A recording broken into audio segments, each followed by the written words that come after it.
What's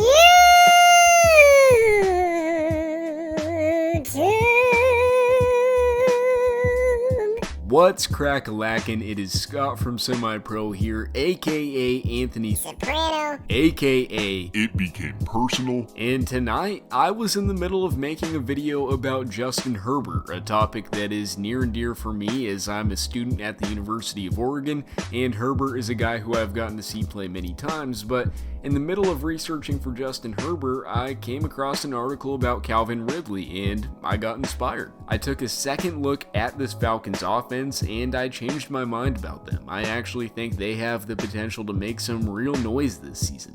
They've been on a downhill slope since, well, you know what happened in that fateful Super Bowl, but at least on the offensive side of the ball, things are really looking up. They went on a nice 6-2 stretch to end last season after their bye week, and Dan Quinn saved his job, and a breath of fresh air was breathed into the Falcons team that started the year 1-7. And those wins down the stretch weren't all just garbage wins either, as they had impressive W's against the 49ers, Saints, and Bucks, who were no easy win whatsoever.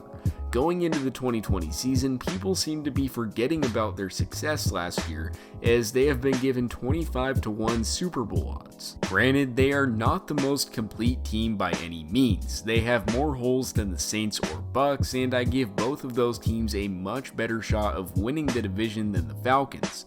But that said, this offense is looking really scary. Will a lethal passing attack carry them to the playoffs? Likely not in a division with the Bucks and Saints, but much crazier things have happened in the NFL, and this passing attack has the potential to be one of the best in the league. Again, as a whole, this team is lacking in a lot of areas, but that is for another video.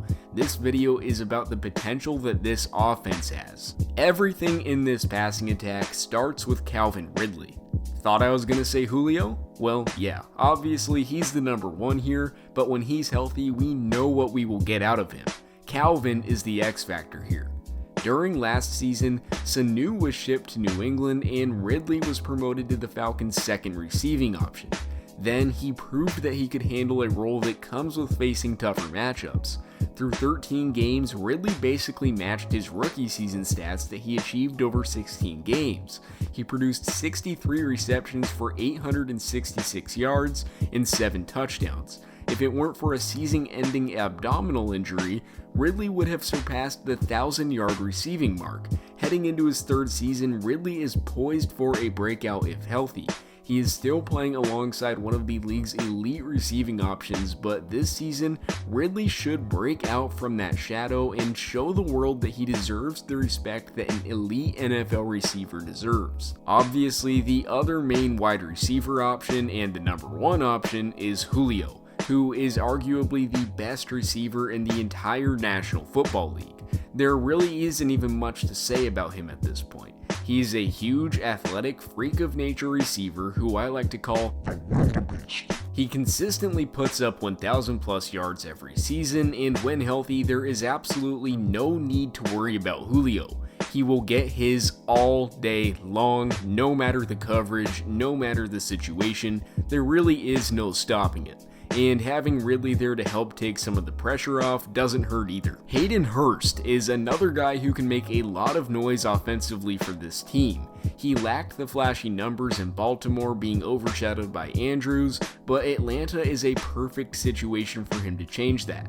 Cooper, a tight end for the Falcons last season, was able to flourish in the offense and put up a lot of yards in that tight end role. Hurst should be able to replicate that. He had a 75% catch percentage last season and is super reliable. With Ridley and Jones needing so much attention, Hurst could really benefit from an open middle of the field. I actually think that he will put up better numbers than Hooper did in Atlanta last season, and he really does have star potential. People forget that he was a first-round pick, a rarity for tight ends, and you need to be a damn good one to warrant that. And throwing to all these weapons is Matt Ryan, who in my opinion has had a criminally underrated career. Is he a winner? No, not really, but he has managed to keep this Falcons team afloat for many years and never lets them drift into nothingness. Not many guys can do that. He consistently has good seasons and is super accurate and trustworthy. He doesn't do any one thing spectacularly, but he will get the job done always. Well, unless it's Super Bowl 51. Anyways, with this kind of talent around him, you don't need to worry about Ryan performing. He will be consistent and he will keep the ball moving at all times. He is on a 9-season streak of throwing for 4,000 plus yards, and with these weapons, don't expect that streak to go anywhere. As long as Ryan is there, this Falcons offense is going to be fine. And he showed in 2016 with, in my opinion, a worse core of skill players that he can be the leader of an elite NFL offense. The offensive line here has good pieces, but is definitely a question mark and a thing holding this team back from being considered in that same category as the Bucks and Saints in my mind. Its ability to protect Matt Ryan this season is going to be huge in determining how good they are.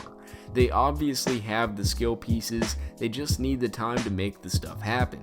Alex Mack and Jake Matthews are two guys on the line that they can count on to be really good brick walls, but the rest of this group is a bit iffy. It is a middle tier offensive line, and as long as they can be serviceable, this offense should be able to do big things, but again, we just don't know. And lastly, another huge X factor in this offense, the running game. They added Todd Gurley this offseason, who was not really Todd Gurley last season. His yards were down, his yards per carry were down, and he was not the same threat in the passing game. Injuries are the concern with him. That said though, he still was a really good back last season, and there is still a solid chance that he can at least somewhat return to form. If he can be anywhere near that, this Falcons offense becomes top 5 in the NFL. Add in a dynamic runner like Gurley into the mix with 2 top wide receivers and a rock-solid QB, and opposing defenses are going to have problems. We saw what this passing game did in 2016 with Freeman being dynamic back there, and Gurley has the potential to do that on an even higher level. But that said, injuries are a concern with him, and we don't know what we will get. He is only 25 though, and I don't think he's done.